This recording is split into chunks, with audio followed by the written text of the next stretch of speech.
Good morning. This is Bobby Dupree with the Bobby Dupree Show, presented to you each Thursday morning at 7 a.m.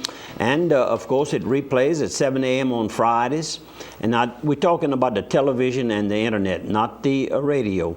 Then it replays on Saturdays and Sundays in its entirety again at 2 p.m. and getting more and more calls and meeting people and tell me that's when they watch the program. So I'm glad we were able to keep those programs in spite of having to make some changes. And this is my sidekick, Mr. Andrew Bdthurs. Good morning. And quite a bit of things to talk about, and I guess like every other news media now, the headlines are all about the Mississippi and the flooding that has already begun in the northern part of the United States, where it starts, all the way down to it's just out of Memphis. I think Memphis crested yesterday. Right. And they had not had that type of flooding since 1927, according to the media that I've heard. Even the big casinos that built up in the area known as Tunica. And people say, well, those are built out in a cotton field. Why did they go build out there? Well, Mississippi had gambling availability, and it's a 1-hour drive from Memphis, which is one of the major cities in the United States. And the people who built in low-lying areas, it's finally catching up with them. Quite a bit of structural damage, and of course it's going to alter people's lives for several weeks, according to all that I'm hearing. Locally, I spoke with Walter Leonpacker, who has developed and in fact is still selling, has still a few lots to sell over at 3 Mile Lake, which is located between Port Barry and Krotz Springs, right on the side of Highway 190. In fact, that was a man-made lake. They used the dirt there to build up Highway 190 in that flood area. And he said that in 1973, he had just begun developing that property, and it really put a damp on the whole program for several years. The water stayed in 73 approximately 6 weeks. And of course, that's what they're talking about right now. I know a number of people are moving out that live there. I know Pierre and Brenda are moving all their belongings out. My neighbors, Larry and Donna Gauthier, they're moving Saturday, moving all their furniture out. His sister and Dr. Carey and Larry's sister, Miss Rita. In other words, the camps on both sides of me. Of course, Larry and Donna, that's their full-time residence. They're moving out all their furniture on both sides of me. We moved mine out, started Friday, and then finished it up Monday and Tuesday. Just about everything. I think there's a television set left, but it's not connected or anything else. Just got to put it in a car to bring it back to Opelousas. But people are preparing. We're getting a lot of warning. We're having a lot of time to provide for people's animals. I know they're moving cows out of all of those all cattle. Along the levee. All along the levee. They're having to move all those cattle, and they're doing that.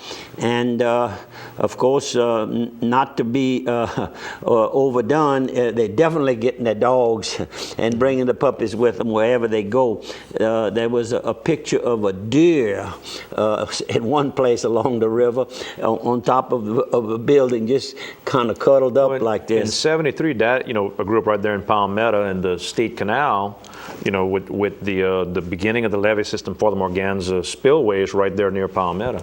And he brought us all around the Morgans and everything to watch, to see the devastation that was going on. And I can remember guys with pickup trucks throwing out hay and feed for deer along the levees in certain spots. So I mean, it was in 73. I was a little bitty, but it was big enough to make a big impression on me that, I mean, it was devastating. And I want to try to bring my kids, not get in the way. Now, that's the one thing you got to remember. If you're going to go out and look around a little bit, don't get on the levees, don't get on the water side, stay on the main highways, don't go too slow, because the police are looking for that as well. I know around the Causeway, going into New Orleans, around the Bonnie Carey, they don't want you blocking traffic to sightsee. So if you're going to look, be careful.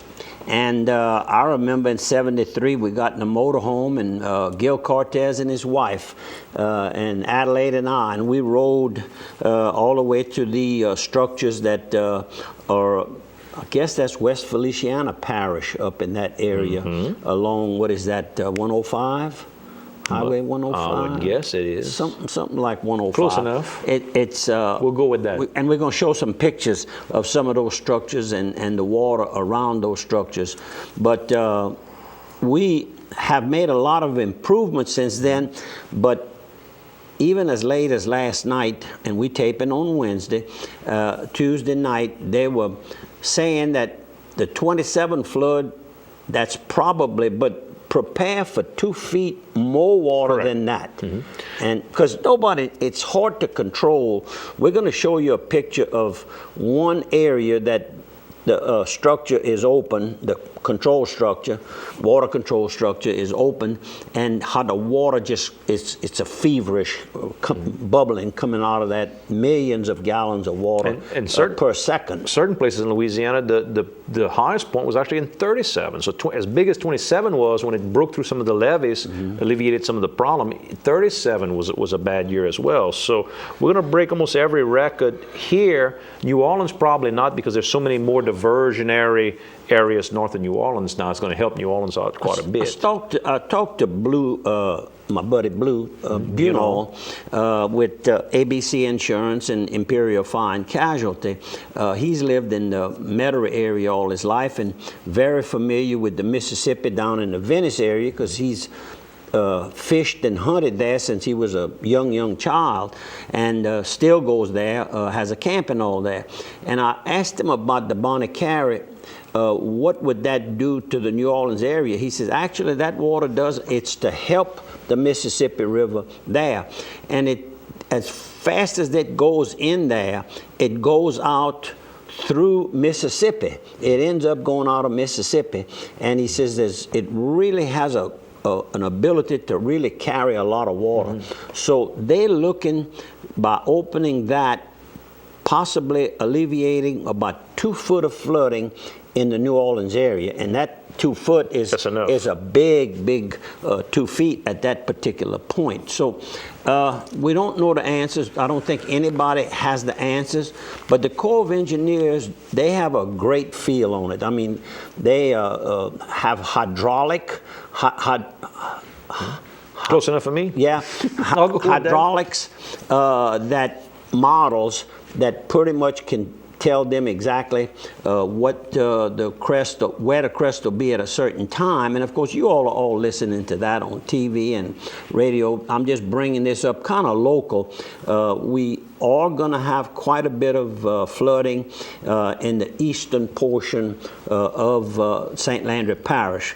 The Crotch Springs area, there's a ring levee. Those people within the ring levee, I think they feel pretty secure, and I think the Corps of Engineers is giving them some encouragement that they feel that. Crotch Springs the same way within the ring. But then outside of that ring, a lot of people have built in recent years, and those are the people just like those of us that have structures over in 3 Mile Lake area. So Port Barry, they mentioned last night that Port Barry should not be affected, and that's good news because that's a good-sized community. And I've seen flooding there, but that was from heavy rains. That was local water. As long as we miss the rain, you see, the complicated part gets to be if the river's overflowing from the flood, then you get about 2 inches of rain in town, then the water can't go nowhere. The water has to stay. Yeah. That's a problem if the water just stands up. So that's the only other worry. If we can miss the rains the next 6 weeks, and we're in a drought right now. Everybody knows we're in a drought. Yeah, Thursday or Friday, we should get a cold front passing through,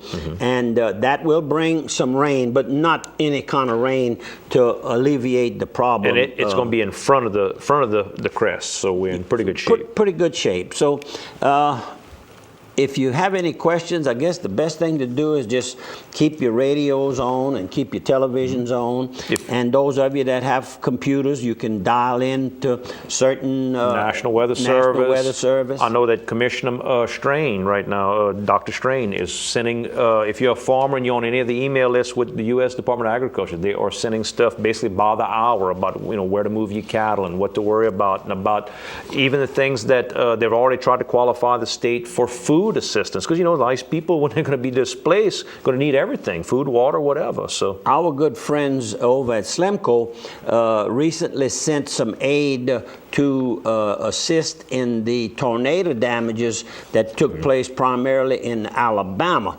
And now those same workers are going to have to be called back here, because all this portion around the Krotz Springs area, all in that Morganza spillway, when they open that up, I understand that most of the electric power is going to be turned off in those areas for safety reasons. They ask you to turn off your own house. Yeah, but at your deal, then they're going to come and they're going to turn off the neighborhood. The neighborhoods, neighborhood by neighborhood. So be prepared for that, because that will take place if and when the water starts rising in our area. And something just a little bit different.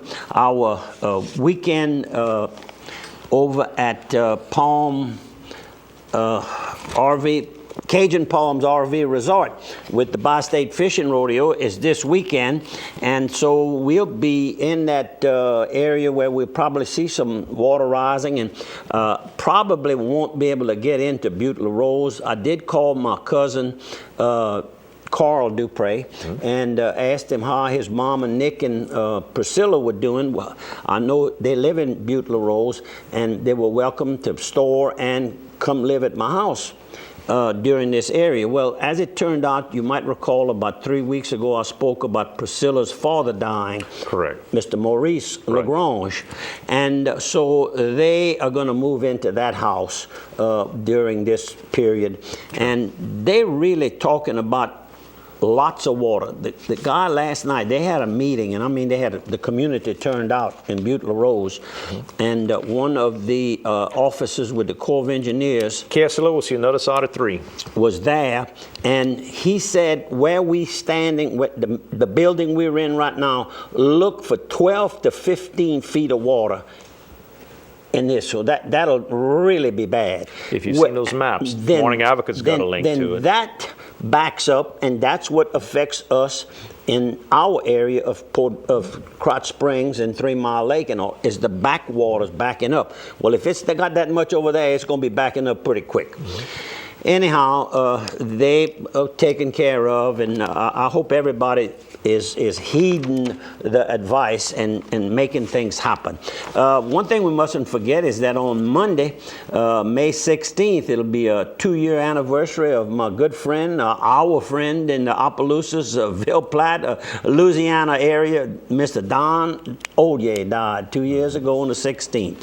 Our sympathies again, and lost a good John man. Deere man. That's correct. A heck of a fine fella. And I just want to mention that OPAC has recently renewed their lines of credit. We have money to lend.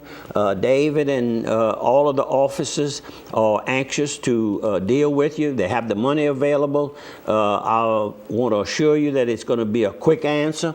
If you have credit or what you need, maybe you need a cosigner, maybe you need to put up some property, whatever, they're going to be working to assist you with your loan needs. That's OPAC Financial Services, in Opelousas, Lafayette, Ville Platte, Mamou, Crowley, Abbeville, Lake Charles, all those areas. These and Sunrise Fast Cash, the sister company in Opelousas, in Crowley, and in what's the third one? Scott, and that's formerly Cash America. We had to change our name due to some what you call that? Trademarks. Somebody came to town and we had to use a different name.